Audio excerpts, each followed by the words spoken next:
بات اصل میں یہ تھی کہ بنی اسرائیل میں ایک شخص تھا، عامیر اس کا نام تھا، بڑا مالدار تھا۔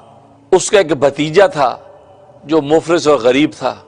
اس عامل شخص کا اور کوئی وارث نہیں تھا سوائے اس کے بھتیجے کے، اور ایک روایت میں آتا ہے کہ اس کا چچا زاد بھائی تھا، وہ غریب مفلس تھا۔ وہ اسی انتظار میں تھا کہ یار یہ چچا کب مرے، جب چچا مرے گا تو میں اس کی میراث کا مالک بنوں گا۔ اب چچا مر ہی نہیں رہا، مال بھی دبوچ کے بیٹھا اور لمبی عمر ہے۔ اب بھتیجے نے سوچا کہ یہ تو بڈھا مرتا نہیں ہے، اس کو قتل کرو، اور قتل کر کے قتل کسی کے سر پہ ڈالو اور مال کا وارث بن جاؤ۔ اس نے بد نصیبی کا راستہ اختیار کیا کہ جس کو وہ اپنے ذام میں خوش نصیبی کا راستہ سمجھ رہا تھا، اپنے غلط علم کے نتیجے میں اسے کہ معیار مقرر کر لیا کہ نہیں یہ خوش نصیبی کا راستہ، اس کو قتل کر کے مالیت کیا لیں گے۔ چنانچہ اس نے موقع دیکھ کے اس اپنے چچا کو عامل کو قتل کر دیا۔ قتل کر کے اس کی لاش کو شہر کے دروازے پہ جا کر پھینک دیا، اور ایک روایت میں آتا ہے کہ دوسرے محلے میں جا کر پھینک دیا تاکہ ان محلے والوں کے سر پہ اس کا قتل آ جائے۔ اب صبح کو جب لوگ اٹھے ہیں کہ یہ ایک آدمی قتل ہوا ہے، اور خود یہ بھی اس نے بھی ہنگامہ کر دیا، میرے چچا کو قتل کر دیا جی، یہ بھی جو ہے رپورٹ لکھوانے چل دیا جب موسیٰ کے دربار میں کہ اللہ کے پیغمبر میرے چچا کو کسی نے قتل کر دیا، اور اس محلے کے اندر سے ملا ہے، ان محلے والوں سے پوچھیں، شہر کے دروازے پہ ملا ہے، شہر والوں سے تفتیش کرے میرے چچا کو قتل کر دیا۔ یہ خود سب سے زیادہ شور میں جاتا پھر رہا ہے۔ اب ظاہر ہے کہ کسی کو کیا شبہ ہوگا، وہ کہے گا ایک ہی تو بھتیجا ہے اس کا، ایک اس کا وارث ہے بیچارہ، یہ کیا کر سکتا ہے، یہ تو واقعی ہمدردی۔ لیکن وہی بات ہے کہ آج کی دنیا نے، آج کی جدید دنیا نے جو یہ اصول بنا رکھا ہے کہ قتل ہونے والے کا سب سے پہلے دیکھو بینیفٹ کس کو جاتا ہے، جس کو سب سے پہلے اس کا بینیفٹ جاتا ہے اس پر پہلے نظر رکھو۔ تو وہی بات ہے، یہ اصول وہاں سے نکلا ہے کہ بینیفٹ سب سے زیادہ اس بھتیجے کو جا رہا ہے اس کے قتل کا، تو پہلے یہ تحقیق کرو کہ بھتیجا تو انوالو نہیں ہے۔ خیر، اب تفتیش شروع ہو گئی تو موسیٰ علیہ السلام کو قوم نے کہا کہ اپنے رب سے پوچھئے کہ کیسے پتہ چلے گا۔ حضرت موسیٰ علیہ السلام نے دعا کی کہ رب ذوالجلال یہ عامل قتل ہو گیا ہے اور یہ فلاں جگہ ملا ہے، اب پتہ چل نہیں رہا کہ قتل کس نے کیا ہے، آپ ہی رہنمائی فرمائیے۔ تو اللہ تبارک و تعالی نے فرمایا کہ اس قوم سے کہو کہ ایک گائے ذبح کرو، گائے ذبح کر کے اس کے جسم کا ایک ٹکڑا اس مردے پہ مارو تو یہ زندہ ہو جائے گا، زندہ ہو کے قاتل کا خود نام بتا دے گا۔ یہ بات موسیٰ علیہ السلام بڑے خوش ہو گئے، بڑا آسان راستہ ہے۔ قوم سے کہا جی اللہ نے حکم دیا کہ تم گائے ذبح کرو، تو گائے جب ذبح کرو گے اور گائے کا ایک جسم کا ٹکڑا، تو روایات میں آتا ہے وہ ٹکڑا کون سا تھا، ایک روایت میں آتا ہے زبان، کہ گائے کی زبان جو ہے اس مردے پر مارو، ایک روایت میں آتا ہے گائے کی سیدھی جو ران ہے، یہ سیدھی ران جو ہے اس کے اوپر مارو، ایک روایت میں آتا ہے کہ گائے کی جو دم ہے، اس دم کی جو ہڈی ہے وہ اس کے اوپر مارو تو یہ زندہ ہو جائے گا، قاتل کا نام بتا دے گا۔ اب موسیٰ علیہ السلام نے جب قوم سے کہا کہ اللہ نے حکم دیا گائے ذبح کرو، تو اس پر کہنے لگے اتتخذونہ ہزوا، آپ ہم سے مذاق کر رہے ہیں، ہمیں آپ مسخرہ بنا رہے ہیں، بھئی اس مردے کے قاتل کی تلاش اور گائے کے ذبح میں کیا مناسبت ہے، اس کا کیا تعلق بھائی، ہم تو قاتل ڈھونڈ رہے ہیں اور آپ کہتے ہیں کہ ایک اور گائے قتل کر دو، یہ کون سا طریقہ ہے؟ حالانکہ وہ احمق تھے، یہ تو اسرار الہی ہیں، اللہ کے اسرار تو اسی طرح کے ہوتے ہیں کہ ظاہر نظر کچھ دیکھتی ہے اور اندر اللہ کے رموز کچھ ہوتے ہیں۔ اور پھر پیغمبر جب کہہ رہا ہے، جب پیغمبر کہہ رہا ہے تو بات ہی ختم ہو گئی، بجائے حجتیں کرنے کے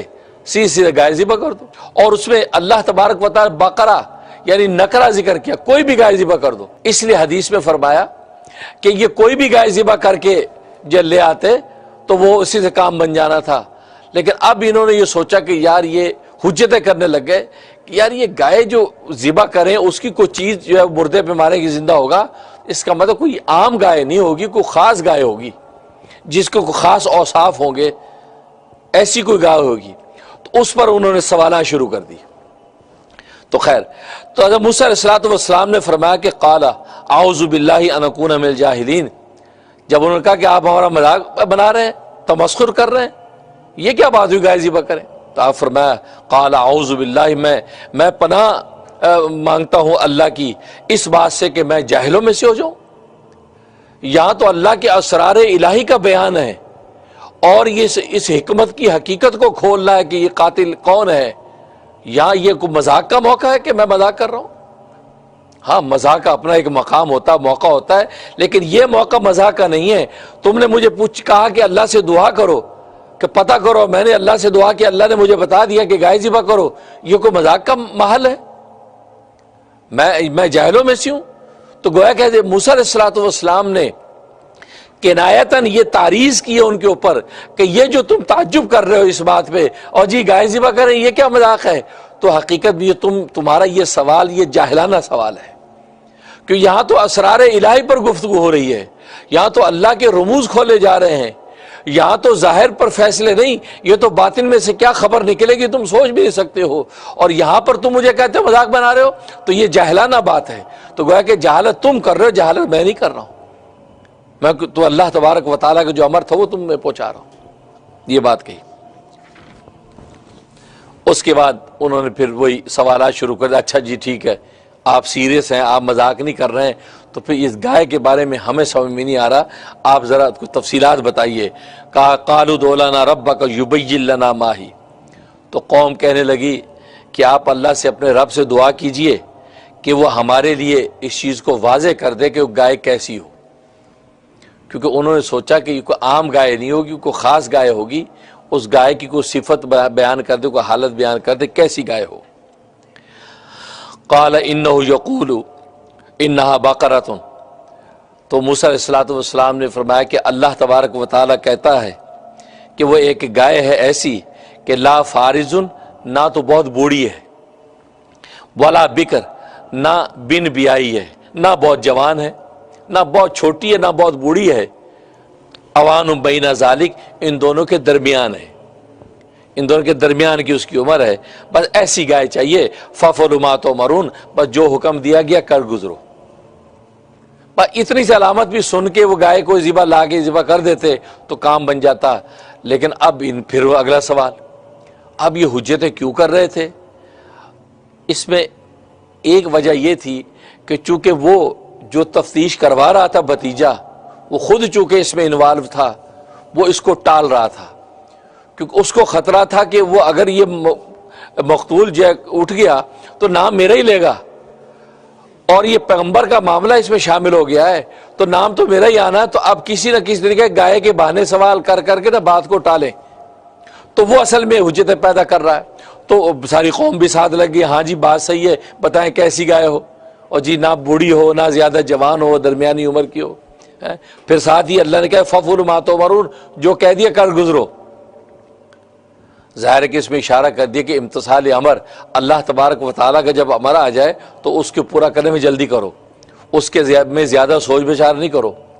تو گویا کہ اشارہ کر دیا کہ ابراہیم خلیل اللہ علیہ السلام، ان کو خواب کے اندر بیٹا ذبح کرنے کا حکم ہوا، انہوں نے فوراً جلدی کی، سوچا ہی نہیں ہے، یہ بھی نہیں سوچا کہ خواب کی تعبیر کیا ہے، یہ بھی نہیں سوچا کہ یار خواب ہے حقیقت تو نہیں ہے، یہ بھی نہیں سوچا کہ اللہ سے پوچھو کہ اللہ یہ خواب جو آیا ہے تیری طرف سے ہے کہ نہیں، کوئی سوال ہی نہیں کیا، اور بیٹے لے کے ذبح کرنے چل دی۔ وہ اپنا بیٹا ذبح کرنے کے لیے چل دیا اللہ کے امر کو پورا کرنے، اور تم سے گائے ذبح نہیں ہوتی اور اس کو 100 سوال کرتے ہو۔ فَفْعَلُوا مَا تُؤْمَرُونَ، کر گزرو جو جس کا حکم دیا۔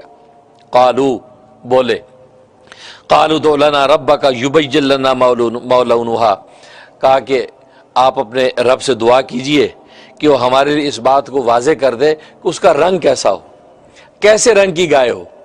اب حالانکہ رنگ کی کوئی بات ہے نہیں، خام کا رنگ چھیڑ دیا۔ قال انہ یقول انہا بقرۃ صفراء، تو موسیٰ علیہ السلام فرمایا کہ اللہ کہتا ہے کہ وہ زرد رنگ کی گائے ہو، زرد رنگ کی گائے ہو، فاقع لونھا، اور اس کا خوب فاقع لونھا کہ اچھی اس کا کیا رنگ ہو، فرمایا کہ اس کا رنگ جو زرد ہو اور خوب گہرا زرد ہو، گہرا زرد اس کا رنگ ہو، یہ بات کی۔ تسر الناظرین، ایسا گہرا رنگ ہو کہ دیکھنے والوں کو اچھا لگے۔ آپ جانتے ہیں زرد رنگ جو فوراً آئی کیچنگ ہے، فوراً دیکھتے ہیں، اور آج دیکھتے ہیں یہ سائن بورڈ پہ اکثر زرد رنگ کے ہوتے ہیں، زرد رنگ رات میں بھی چمکتا ہے، تھوڑی سی لائٹ پڑے فوراً چمکتا ہے، یہ زرد رنگ۔ تو زرد رنگ جو ہے فرمایا گہرا زرد رنگ ہو اور دیکھنے میں بھلا لگے، یہ شرط لگا دی۔ تو حدیث میں فرمایا نبی کریم صلی اللہ علیہ وسلم نے کہ اصل میں یہ سوالات کرتے چلے جا رہے تھے، اللہ تبارک و تعالیٰ بھی پابندیاں بڑھاتے جا رہے تھے۔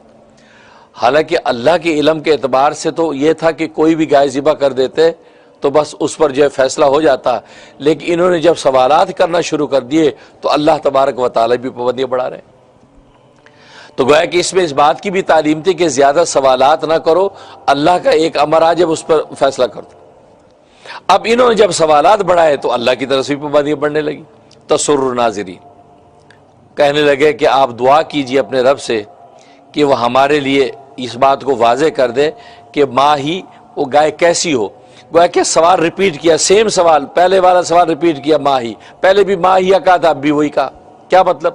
مطلب یہ کہ ٹھیک ہے ہمیں اتنی سمجھ میں آ گئی کہ گائے ہو، لیکن اب جو اوصاف آپ بتا رہے ہیں کہ وہ گائے کے گوشت کا کوئی بھی ٹکڑا لگایا جائے گا یہ مردہ زندہ ہو جائے گا اور وہ قاتل کا نام بتا دے گا، تو اس کا مطلب ہے کہ یہ صفت اور خاصیت عام گائے میں تو ہوتی نہیں، ایون ہے کہ جنگل کی نیل گائے میں بھی نہیں ہوتی، تو یہ بڑی خصوصی قسم کی خاصیت ہے۔ تو معلوم ہے کہ کسی ایسے جانور میں ہوگی کہ جو بظاہر گائے کی طرح ہوگا لیکن حقیقت میں گائے نہیں ہوگی، کیونکہ اگر گائے کے اندر یہ وصف ہو تو کسی گائے کے اندر ہو، نیل گائے میں ہو، لیکن کسی گائے میں نہیں۔ اس لیے ہم شبے میں پڑ گئے ہیں، ہم بڑے کنفیوز ہو گئے ہیں، اس لیے سوال ریپیٹ کر دیا کہ آپ ذرا اس کی صحیح حالت اور صفت بتا دیں۔ کیوں؟ ان البقرہ تشابہ علینا، اس لیے کہ گائے ہم پر مشتبہ ہو گئی ہے، ہماری عقل مان نہیں رہی کہ وہ گائے کے ذریعے سے یہ بات پتہ چلے گی، کیونکہ اگر گائے میں خاصیت ہو تو دنیا میں ہزاروں گائے ہیں، اس لیے جنگل کی نیل گائے ہیں، ہم نے ایسی خاصیت سنی نہیں۔ آپ کہتے ہیں گائے میں کے گوشت میں خاصیت ہوگی، تو ہم بہت کنفیوز ہو گئے، یہ مشتبہ ہوگی گائے، آپ ذرا تھوڑی سی اور وضاحت کریں کہ گائے کیسی ہو۔ آگے کہا وَإِنَّا إِن شَاءَ اللَّهُ لَمُهْتَدُونَ، کہ بے شک اگر اللہ نے چاہا تو ہم ہدایت پا جائیں گے، مطلب ہم صحیح گائے پر پہنچ جائیں گے، یا یہ کہ مطلب کہ اللہ کا جو امر ہے اس کو پورا کرنے کی ہمیں ہدایت ہو جائے گی، ہم پورا کر لیں گے، یہ بات کہی۔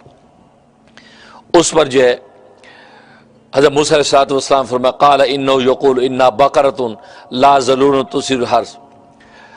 نبی کریم صلی اللہ علیہ وسلم فرماتے ہیں حدیث میں، اس مقام پہ انہوں نے کہا وَإِنَّا إِن شَاءَ اللَّهُ، کہ بے شک انشاءاللہ اگر اللہ نے چاہا لَمُهْتَدُونَ، ہم ہدایت پا جائیں گے۔ فرمایا اگر یہ انشاءاللہ کا لفظ نہ کہتے تو ہمیشہ کے لیے کبھی ان کو گائے کا مسئلہ حل ہی نہ ہوتا، قیامت تک حل نہ ہوتا، عبدالآباد تک یہ مسئلہ حل نہیں ہونا تھا اگر یہ انشاءاللہ کا لفظ نہ کہتے۔ جب انہوں نے انشاءاللہ کا لفظ کہا، اپنے عجز کا اظہار کیا، اللہ کی مشیت کے ساتھ اس کام کو جوڑ دیا، تو اللہ تبارک و تعالی ان کے لیے ہدایت کا راستہ کھول دیا اور یہ گائے تک پہنچ گئے۔ تو اگر یہ انشاءاللہ نہ بولتے تو فرمایا کہ ان کو یہ گائے کبھی نہیں ملنی تھی، اس لیے فرمایا۔ موسیٰ علیہ السلام نے کہا انہ یقول، کہ بے شک اللہ کہتا ہے انہا بقرۃ، وہ ایک ایسی گائے ہے لا ذلول تثیر الارض، کہا کہ وہ محنت کرنے والی نہیں ہے، زمین کے اندر جوتی ہوئی نہیں ہے کہ اس کے اندر ہل چلایا گیا ہو، ولا تسقی الحرث، اور نہ اس کے ذریعے سے پانی کھینچا گیا ہے، مسلمۃ لا شیۃ فیہا، وہ بالکل بے داغ ہے، اس کے اوپر کسی قسم کا کوئی داغ دھبا نہیں ہے۔ بے داغ کیا مطلب؟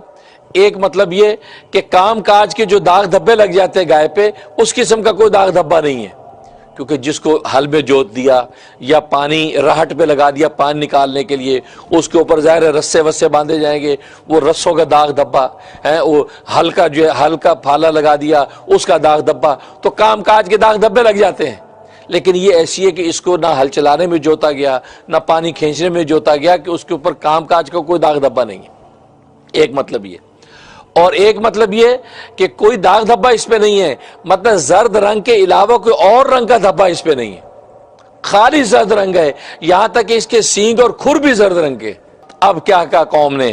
قالوا الآن جئت بالحق، اب آپ نے صحیح بات کہی ہے، یعنی حضرت موسیٰ علیہ السلام یعنی بے ادب ہے، کیا کہتا ہے کہ الآن جئت بالحق، اب آپ ٹھیک بات پہ پہنچے ہیں، اب سمجھ میں آئے گی۔ تو اس پر نبی پاک نے فرمایا کہ دیکھو یوں کیوں پہنچے، انشاءاللہ کہہ بیٹھے تھے، تو اللہ تبارک و تعالی نے ان کو تسلی، ان کے اطمینان ہو گیا، اور اب یہ راضی ہو گیا کہ ٹھیک ہے گائے ڈھونڈتے۔ تو قالوا الآن جئت بالحق، فرمایا کہ اب آپ جی آپ نے صحیح بات کی ہے، فذبحوها وما كادوا يفعلون، پس پھر انہوں نے گائے ذبح کر دی، لیکن وہ لگتے نہیں تھے کہ گائے ذبح کریں گے، یعنی جس طریقے سے حجتیں کر رہے تھے لگ نہیں رہا تھا یہ کریں گے، لیکن بس کر بیٹھے۔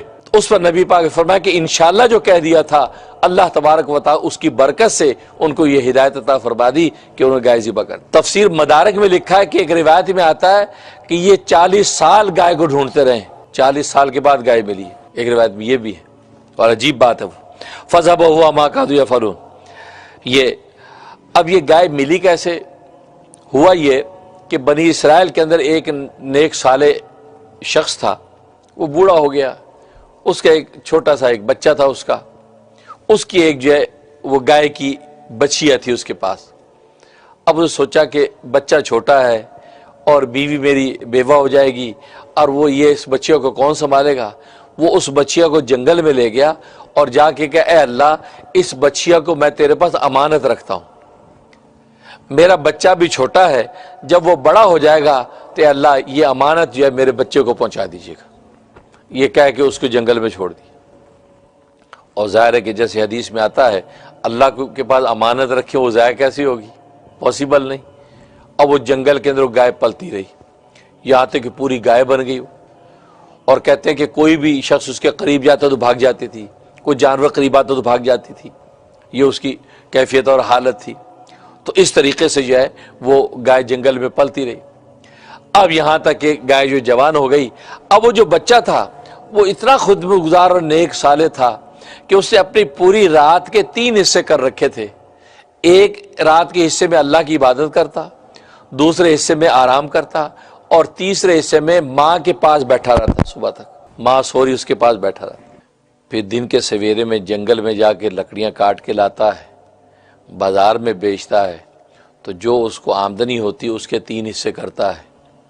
ایک حصہ اللہ کے راستے میں صدقہ کر دیتا ہے, ایک حصہ ماں کو دے دیتا ہے, اور ایک حصہ اپنے اوپر خرچ کرتا ہے. اسی طریقے سے سالہ سال اس کے گزر گئے. تو ماں کو اس پر بڑا ترس آیا کہ میرا کتنا خدمت گزار بچہ ہے اور مفلس ہے, غریب ہے, پریشان حال ہے, اتنی محنت کرتا ہے. تو ادھر اس سے سوچا کہ وہ گائے جو بطور امانت کے جنگل کے اندر اس کے باپ نے چھوڑی تھی وہ بھی بڑی ہو گئی ہوگی, جوان ہو گئی ہوگی. تو بیٹے سے کہا کہ بیٹا تمہارے باپ نے ایک امانت اللہ کے سپرد کی تھی اور فلاں جنگل کے اندر وہ ہے, تو وہاں جا اور جا کر کہے اے ابراہیم اور اسماعیل کے رب, میرے باپ نے جو امانت تیرے پاس رکھی تھی وہ امانت مجھے واپس لوٹا دے. یہ جا کے وہاں آواز لگا تو ایک گائے تیرے سامنے آئے گی اور وہ زرد رنگ کی گائے ہوگی. اس کا ایسا گہرا زرد رنگ ہوگا اور اتنا چمکدار ہوگا, ایسے لگے گا جیسے سورج کی شعائیں اس کے جلد میں سے نکل رہی ہیں, گویا کہ دیکھنے میں بھلی لگے گی اس کی وہ زردی. فرمایا کہ اس کو گردن سے پکڑ کے تو لے آ, وہ تیری امانت ہے, اللہ تجھے دے دیں گے. چنانچہ یہ نوجوان گیا اور جنگل میں اسے آواز لگائی کہ ابراہیم اور اسماعیل کا رب, میرے ابا نے جو امانت تیرے پاس رکھی تھی وہ امانت مجھے واپس لوٹا دے. بھائی اتنا کہنا تھا کہ جھاڑیوں میں سے وہ گائے نکلی, حسین و جمیل گائے اور گہرا زرد رنگ اس کا, اور ایسے شعائیں نکل رہی جیسے سورج پھوٹ رہا ہے. اور یہ گیا اور اس کے پاس آ گئی, اس نے اس کی گردن پکڑ لی اور پکڑ کے کہا چلو, گھر کی طرف آنے لگا. تو گائے بولی, گائے کہنے لگی اے ماں کی خدمت گزار, تو مجھے گردن سے پکڑ کے کیوں گھسیٹ رہا ہے, تو میرے اوپر سوار ہو جا, تجھے آرام ملے گا اور یہ سارے سفر میں تجھے سوار بنا کے لے چلوں گی. تو بچے نے کہا کہ نہیں, میری ماں نے کہا تھا گردن پکڑ کے لانا, لہذا میں گردن ہی سے پکڑ کے تجھے لے کے جاؤں گا اور میں اپنے ماں کی حکم عدولی نہیں کروں گا. یہ بات کہی. اب گائے بولی, گائے نے کہا کہ اے خدمت گزار بچے, اگر تو واقعی میرے اوپر سوار ہونے کی کوشش کرتا تو مجھے کبھی نہ پا سکتا, تو کبھی مجھ پہ سوار نہ ہو سکتا. یہ تو تیری ماں کی بات اور خدمت کی وجہ سے اللہ کے ہاں تیرا یہ مقام ہے کہ اگر تو پہاڑ کو حکم دے کہ تیرے ساتھ چلے تو پہاڑ تیرے ساتھ چلنے لگے گا. اب یہ لے کے آ گیا گھر. ماں نے کہا بیٹا اب یہ گائے آ تو گئی ہے, اب یہ اگر تو بازار بیچے گا تو کچھ رقم مل جائے گی, تیرا کسب معاش میں سہولت ہو جائے گی. اب تو اس کو منڈی لے جا کر بیچ دے. کہا کہ اماں قیمت کتنی رکھوں؟ فرمایا 3 دینار میں بیچ دینا. 3 دینار. اچھا اس وقت گائے کی عام قیمت مارکیٹ میں 3 دینار ہی تھی, تو 3 دینار میں بیچ دینا. لیکن جو تمہیں خریدار ملے اس سے سودا مکمل کرنے سے پہلے کہنا کہ میں اپنی ماں سے ذرا پوچھ لوں، تو اس کو ٹھہرا دینا، مجھ سے پوچھ کے پھر 3 دینار لے کر دینا گائے کہ ٹھیک ہے۔ اب یہ چلا گیا، منڈی میں گیا تو ایک شخص آیا، اب ادھر اللہ تبارک و تعالی نے اس کی خدمت گزاری اور اطاعت کا امتحان لینا تھا۔ ایک فرشتہ انسانی شکل میں سامنے آ گیا خریدار بن کے، کہا کہ میاں یہ گائے بیچنی ہے؟ ہاں جی بیچنی ہے۔ کتنے کی؟ 3 دینار کی۔ 3 دینار کی؟ ٹھیک ہے چلو میرے ساتھ سودا کرو۔ کہا کہ ٹھہرو، میری ماں نے مجھے کہا ہے کہ سودا مکمل کرنے سے پہلے میں اس سے اجازت لے آؤں پھر میں تمہیں یہ تھما دوں گا۔ کہا کہ چھوڑو یار، اماں سے کیا پوچھتے ہو، 6 دینار لے لو مجھ سے، گائے میرے حوالے کرو۔ فرمایا کہ تم 6 دینار کی بات کرتے ہو، تم اگر یہ گائے کی کھال پوری سونے سے بھر کے دے دے پھر بھی میں تجھے نہ دوں، میں اپنی ماں سے پہلے پوچھوں۔ انہوں نے کہا ٹھیک ہے چلو پوچھ لو۔ اب یہ آ گیا، کہا کہ اماں اسی طرح ایک گاہک لگا ہے اور وہ اس نے یہ بات ہوئی۔ میں ٹھیک ہے تم جو ہے نا اس کو جو ہے وہ بیچ دو، لیکن یہ ہے کہ 6 دینار میں بیچ دو، لیکن اس کو کہنا کہ میں سودا مکمل کرنے سے پہلے ماں کی اجازت لوں گا۔ اب وہ گئے جی 6 دینار میں سودا مکمل کرتے ہیں، 6 دینار میں بیچوں گا۔ 6 دینار میں بات ہو گئی، کہا کہ لیکن اس کو قید تھمانے سے پہلے میں اماں سے پوچھ لوں کیونکہ اماں نے مجھے یہ کہا تھا۔ اس نے کہا یار چھوڑو، اماں کو کیا پوچھے، میں تجھے 12 دینار دیتا ہوں، تو یار مجھے ابھی گائے تھما اور پیسے لے۔ کہا کہ نہیں، تو اس کی کھال بھر کے بھی اگر جو دینار مجھے سونے دے گا تو میں نہیں لوں گا۔ واپس آ گیا اور آ کے اماں کو کہا کہ یہ بات ہوئی، تو ماں سمجھ گئی کہ یہ اللہ کا فرشتہ ہے۔ کہا کہ بیٹا وہ کوئی عام گاہک نہیں، وہ اللہ کا فرشتہ ہے، تم اس سے یہ پوچھو کہ ہمیں یہ تو مشورہ دے کہ ہم اس گائے کو بیچیں کہ نہ بیچیں، کیونکہ وہ عام کوئی خریدار نہیں، وہ اللہ کا فرشتہ ہے۔ اب وہ گیا اور جا کے اس سے کہا کہ میری ماں نے یہ کہا ہے کہ آپ تو اللہ کے فرشتے ہیں، آپ ہمیں یہ ایڈوائز کریں کہ ہم اس کو بیچیں بھی کہ نہ بیچیں۔ اس نے کہا میرا مشورہ ہے کہ نہ بیچیں، ابھی اس کو رکھیں، نہ بیچیں، انشاءاللہ یہ تمہیں بڑا نفع دے گی۔ کہ ٹھیک ہے، یہ واپس آ گئے۔ اب ادھر یہ واقعہ عامیل والا ہوا ہے، ادھر گائے کی تلاش ہو رہی ہے اور وہ سوالات کر رہے ہیں، تو اللہ تبارک و تعالیٰ اس خدمت گزار بچے کی خدمت کی برکت سے وہی شرائط بیان کر رہا ہے جو اس گائے کے اندر ہے۔ گائے زرد رنگ کی ہونی چاہیے، گہرا زرد رنگ ہونا چاہیے، تسر ناظرین آنکھوں کو بھلا لگے، اور وہ جو ہے اس نے کوئی ہل نہ چلایا ہو، پانی نہ نکالا ہو، پوری زرد ہو۔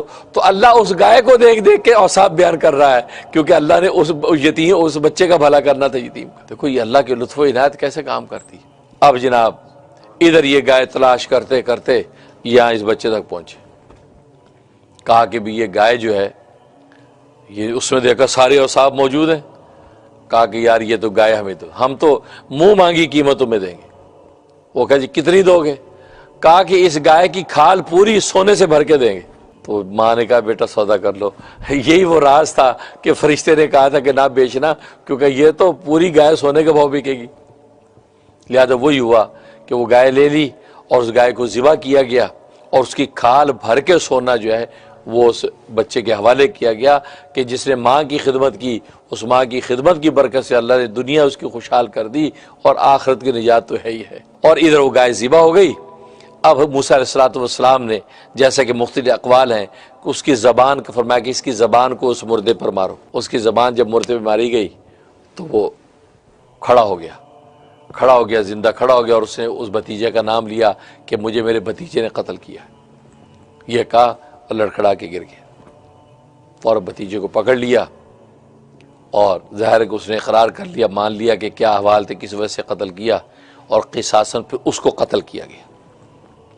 اس وقت نبی کریم صلی اللہ علیہ وسلم فرماتے ہیں اس وقت یہ قانون اللہ تبارک و تعالی بنا دیا کہ قاتل اپنے مقتول کا وارث نہیں ہوگا۔ قاتل مقتول کا وارث نہیں ہوگا۔ اگر بیٹے نے اپنے باپ کو قتل کر دیا، یعنی وارث نے اپنے مورث کو قتل کر دیا، تو وہ مورث کی جائیداد کا وارث نہیں ہوگا۔ تو اس طریقے سے اس مردے نے بتایا۔ اب یہاں پر سوال پیدا ہوتا ہے کہ یہ ساری کاروائی کرنے کی کیا ضرورت تھی؟